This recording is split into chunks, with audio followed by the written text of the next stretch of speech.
और कोरोना की वजह से लोगों को शदीद परेशानियों का सामना है। कोरोना बुरहान की वजह से कई लोग बेरोजगार हो चुके हैं, अपना रोजगार खो चुके हैं। कारोबारियों के काम पर भी इसका असर साफ पड़ा है।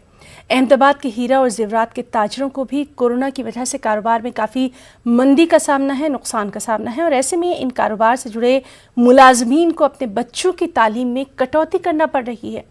प्राइवेट स्कूल में पढ़ाने वाले वालिदैन अब महंगी फीस की वजह से अपने बच्चों को सरकारी स्कूलों में मुंतकिल करने पर मजबूर हो गए हैं।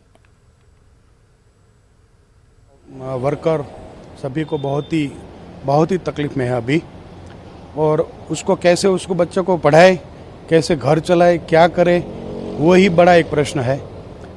फिलहाल तो कुछ अभी दिख नहीं रहा है कि कैसे धंधा डेवलप अभी फिर से होगा कि नहीं होगा। गवर्नमेंट की भी ये सब अनावरत है जो कोरोना के माहौल से बहुत बिगाड़ दिया है।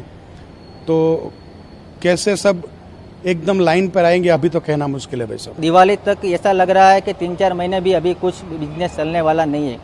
तो ज़्यादातर लोग खाना घर पे चलाएंगे या स्कूलों में लड़के को एजुकेशन दे सकते हैं। तीसरे महीने से लेकर आज तक ये कारखाने पे जो लोग आते हैं खाली बैठ के फिर घर वापस चले जाते हैं। नहीं एक भी दिन का काम नहीं मिल रहा है, नहीं तो कोई कारीगर भी मिल रहा है। बाकी सब लोग खाली आते हैं लॉकडाउन खुलने के बाद, फिर वापस घर चले जाते हैं। बाकी भाड़ा तो समझ लो अभी तो भाड़े वाला का क्या होगा, वो तो मकान मालिक को देना तो पड़ेगा ही। कम से कम थोड़ा बहुत लेट गो वो भी करेंगे, कितना करेंगे, क्योंकि उसका मकान है तो वो भाड़ा तो अपने से लेंगे ही ना।